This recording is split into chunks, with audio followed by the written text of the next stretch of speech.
Magandang araw po mga kaibigan. Meron tayong gagawin ngayon. Ito, isang stand fan. Habang ginagamit daw ay nangamoy. Tapos huminto ng umikot. So testingin natin kung anong nangyari. Una, check muna natin kung okay ba yung motor. Diyan sa times 10 lagay natin. Tapos i-on natin sa number 1. Tingnan natin kung may palo. Ay walang palo. Posible may nabasted na wiring mga kaibigan sa loob. Kasi bakit ayaw pumalo sa number 1? Isaksak natin sa outlet kung anong mangyayari. Ito, saksak natin. Ayan.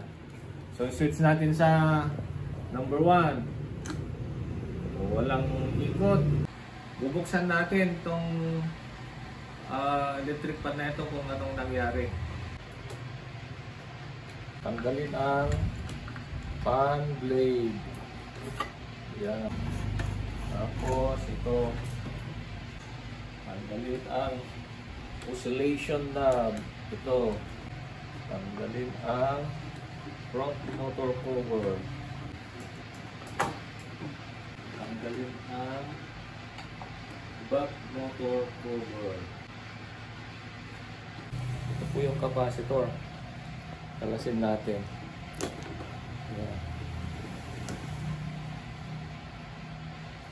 Ngayon, check muna natin ang capacitor kung okay pa. Reading is 1.476 microfarad. Ibig sabihin, okay pa ang capacitor. So, bago tayo magkalas dito mga kaibigan, markahan muna natin. So, markahan natin. Yan. Dito. Dito. Yan. Yan, nakamarka na.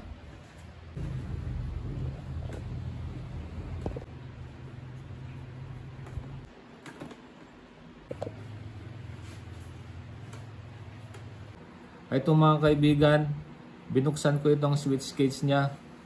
Tapos, chinek ko itong mga connection dito. Ito. Pero nakita ko ito gumagalaw. So, iinang muna natin ito bago tayo mag-test ulit. So, mag-iinang muna tayo.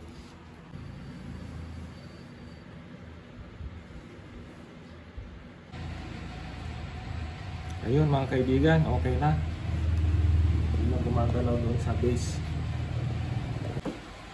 Testingin natin ngayon kung may palo siya. Lagyan natin sa times 10. So dapat may palo tong mga ito.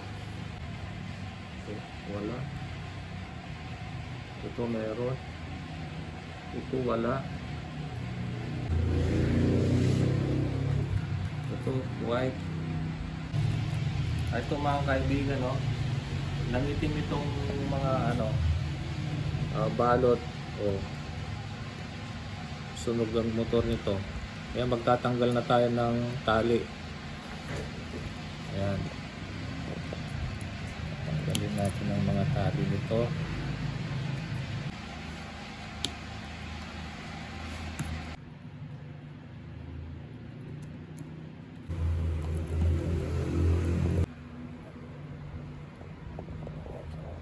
Ito mga kaibigan, kinalas ko itong mga connection dito. Napansin ko itong winding na ito, wala siyang thermal fuse. Kaya nasunog. So ito, ayan. Ito, meron siyang connection. Ito.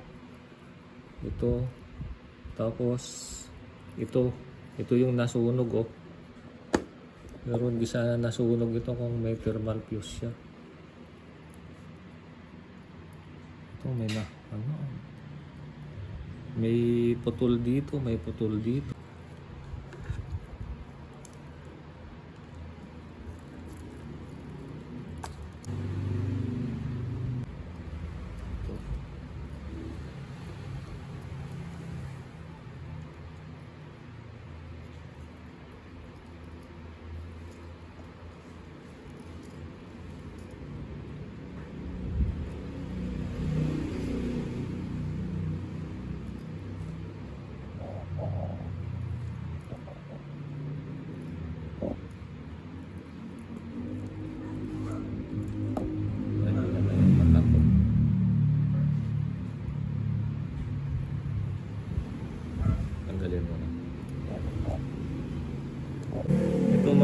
kaibigan, nailagay ko na itong mga winding na natanggal. Ito, subukan ko lang inang ko muna tapos i-assemble ko na. Tingnan natin kung gagana itong electric fan na ito. So mag-iinang muna ako.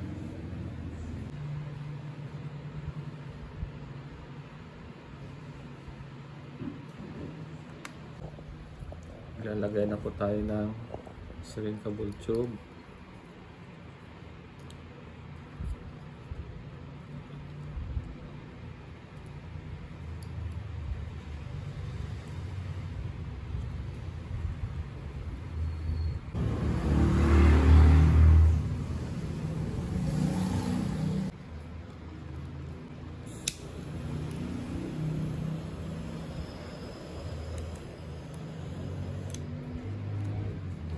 I-assemble na natin.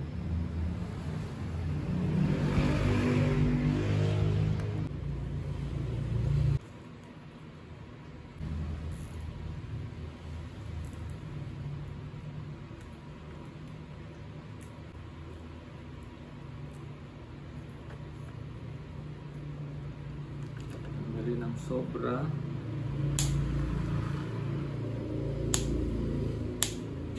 Tapos so ito naman kaibigan yung nagawa nating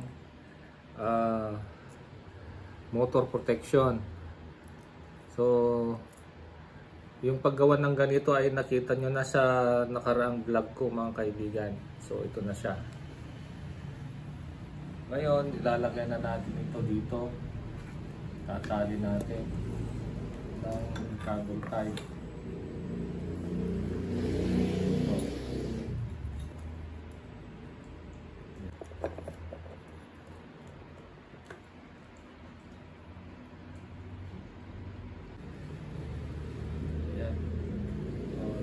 Natin itong mga sobra.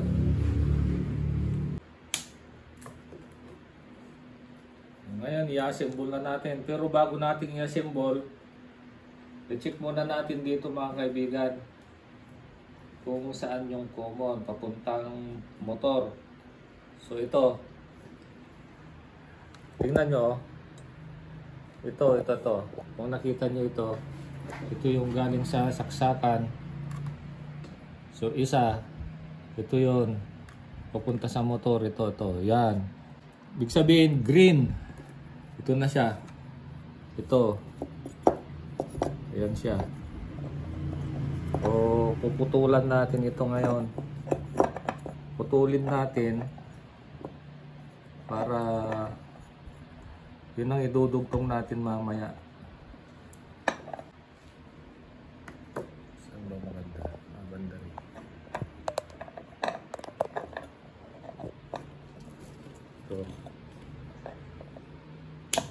Yan. Pulling natin.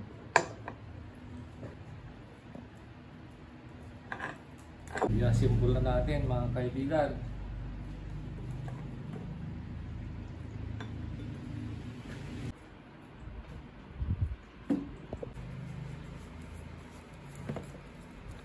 Yan. Shrinkable tube dito sa switch case.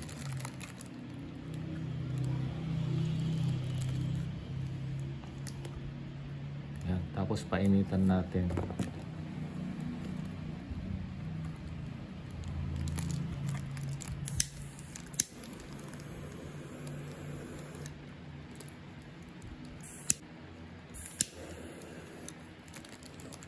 Yan.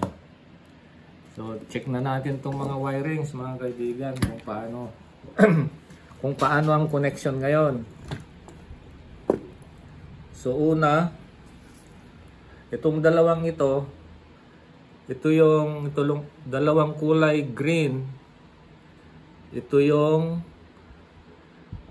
wire ng motor protection, yung merong thermal fuse. So isa dito is kukonekta natin sa common, yung galing sa ito yung galing sa ito sa saksakan, ito Balatan natin.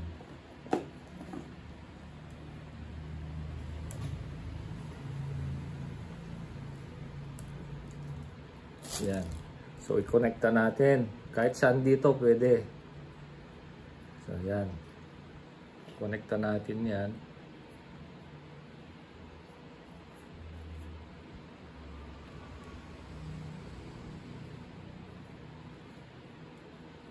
Ngayon, ito, palabas. So, ito na mga kaibigan. So, ito galing sa common. Ito. Tapos, itong isang green na ito, ay ito nga, yung sa thermal fuse. So, lalabas dito yung current. Papasok siya uli dito. Ito. Sa isang green. Itong green na ito yung kadugtong ng kwan kanina. Itong common.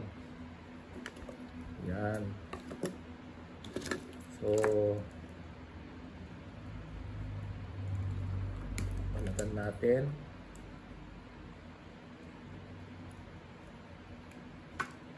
Ayun.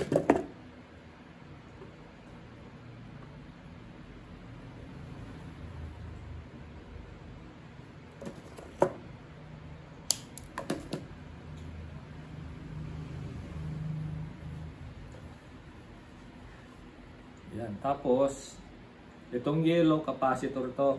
Itong dalawang yellow. Yan. Tapos itong isang yellow na ito. Tsaka red capacitor yan. Yan. So, yan. Total malalayo itong mga connection mga kaibigan. Testingin natin ngayon.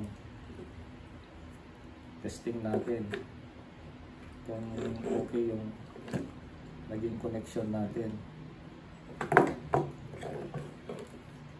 Yan. Check natin. Sa tester muna. Tingnan natin kung pumapalo. Yan. So, switch natin kahit number 1 lang. Yan. Ayan mga kaibigan, oh, pumalo. O yan, pumapalo. O. Ayan. Ayan, oh, pumapalo siya. Oh. Ayan. Naka-switch na ito mga kaibigan sa number 1. O yan. Ready. Testing. Testing go. Ayan mga kaibigan, o umandar. So okay ang connection natin mga kaibigan. Lalagyan natin ng ano ito, protection yung motor. So yun. Ayan mga kaibigan, maglalagay na tayo ng shrinkable tube. Yan. Yan. So papainitan na natin.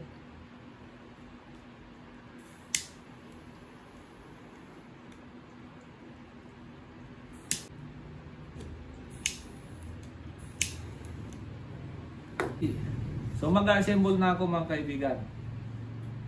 Papakita ko na lang sa inyo mamaya kung na-assemble na. Lalagay lang ako ng mga screw. Ito na mga kaibigan, na-assemble ko na yung motor. So nalagyan ko na rin ng tape itong itong mga ibang wire dito pababa. Tapos ito ayusin ko na lang. Lagyan ko ng cable tie. Yan. Tapos ilalagay ko na lang yung ano nila.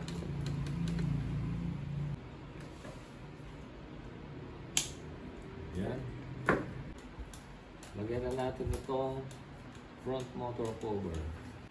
Tapos itong back motor cover.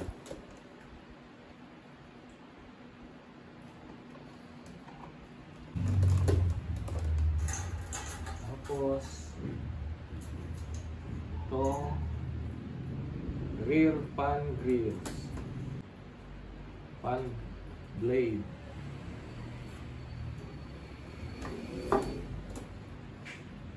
fan blade, front grills,